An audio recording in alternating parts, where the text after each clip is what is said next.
Week 36, Overview. Western Rome falls.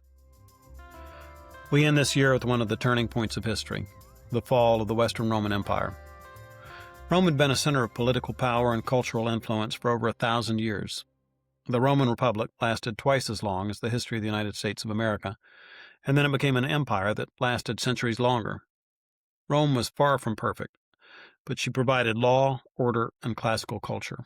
When Rome fell, most of civilization fell to ruin too, and it was not to be recovered for centuries. Last week we learned how Constantine made Christianity the official religion of the empire. When Constantine died in the year 337, his son Constantius seized power and started killing off most of the rest of the family. Constantius insisted that Julian had to be an Arian Christian, like he was. That didn't work. Julian wound up defeating Constantius in battle, took the throne, and then renounced his so-called Christian faith. He has been known ever since as Julian the Apostate, and there are sobering parallels between his time and our own. Your children won't be studying Julian in depth, but his life is worth noting.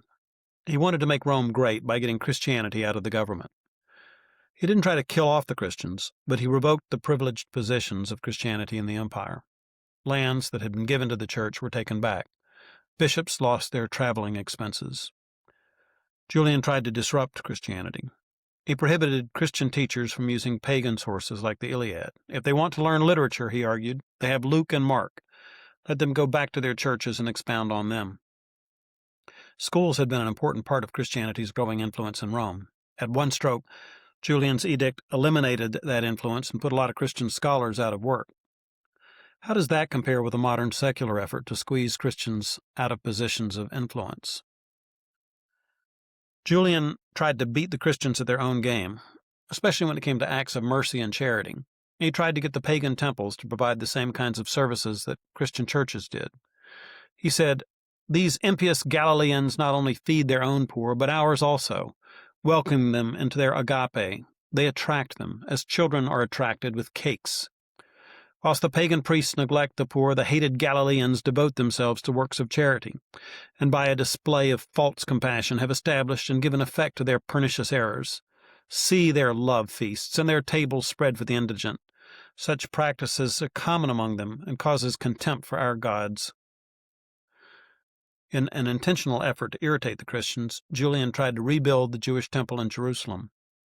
According to contemporary historians, that project was a disaster. There seemed to be supernatural obstacles to its completion. Julian went on to launch a war against Persia and was struck down by an arrow in battle.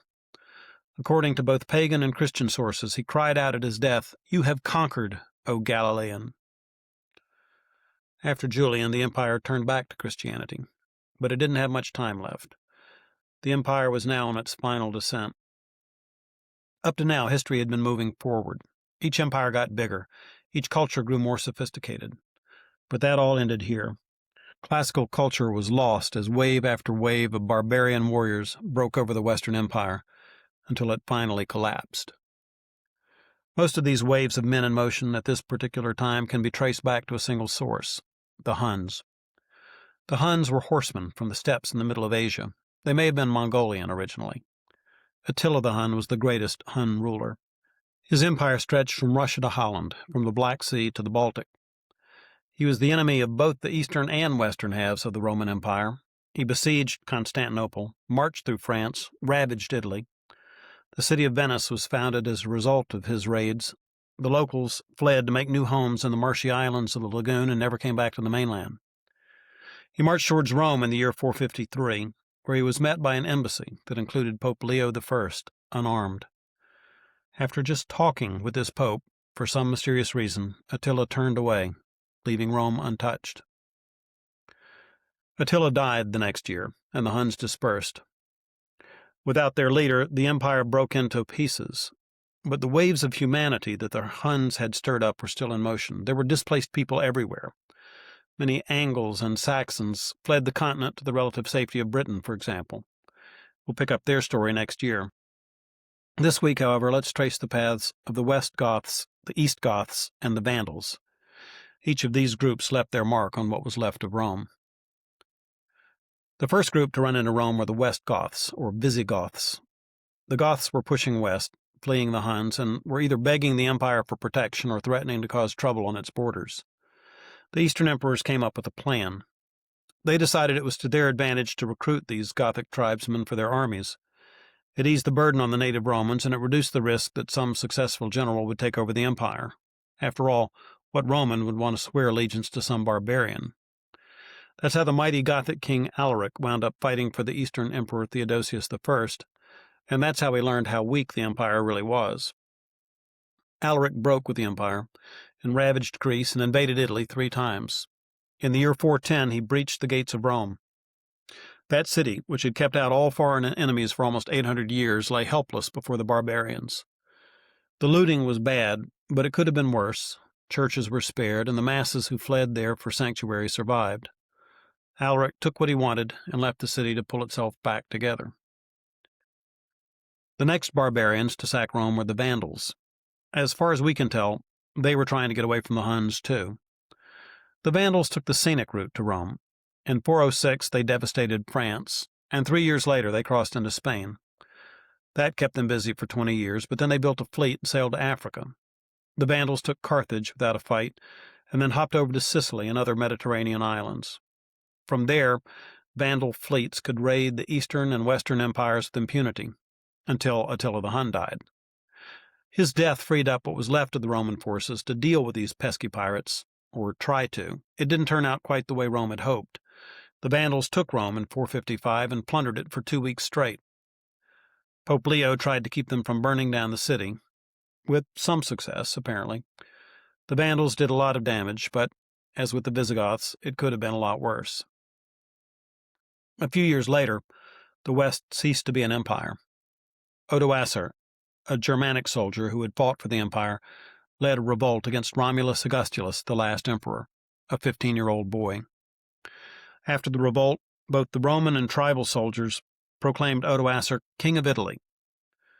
The next year, he captured the boy emperor and compelled him to give up his crown.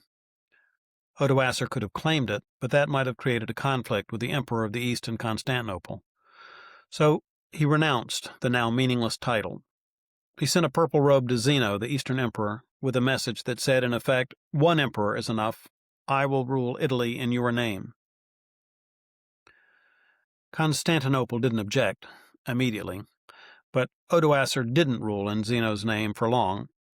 The Ostrogoths were on the move. Ostrogoth means East Goth, just like Visigoth means West Goth. They had been subject to the Huns until Attila died, but once he was out of the way, they could flex their muscles. King Theodoric of the Ostrogoths invaded northern Italy a few years after Odoacer took over, in AD 493. Theodoric was raised and educated in Constantinople, where he was a diplomatic hostage. The Eastern Empire supported his attack on Italy, and he killed Odoacer with his own hand. But Theodoric soon grew too strong for Constantinople's comfort. The Eastern Empire didn't want a new rival, so it began pitting one tribe against another, derailing any possibility of restoring the greatness of the West. So when all was said and done, the end happened very quietly. It's hard to tell exactly when Rome fell. The year 476 was the end of the Western Empire because nobody even wanted the title anymore. Roman citizens outside Italy would not have known that Rome had fallen in any sudden or catastrophic way. Roman Britain wasn't overrun, but it saw a steady drain on the soldiers who guarded it, and a corresponding increase in barbarian raids upon its borders. Civilization eroded more slowly than you might imagine. But it did erode, and every loss was permanent. When the cities were prosperous, greedy barbarians came searching for loot. Trade ceased, people scattered or banded together behind walls. Civilization dwindled into pockets. The light of learning slowly dimmed all over Europe. In Italy, by contrast, the end of Rome seemed like the end of the world. Some people went mad or committed suicide. Some Christians put down their tools and waited for the Lord to return. Some pagans blamed Christians for the disaster. After Alaric sacked Rome in 410, St. Augustine wrote his great book, The City of God, to refute these claims. He reminded his contemporaries how many things had gone wrong with Rome while they were still worshiping idols. He argued that Rome was at her best when she was a self-governing republic, where virtuous men put the good of the commonwealth ahead of their own pockets or power.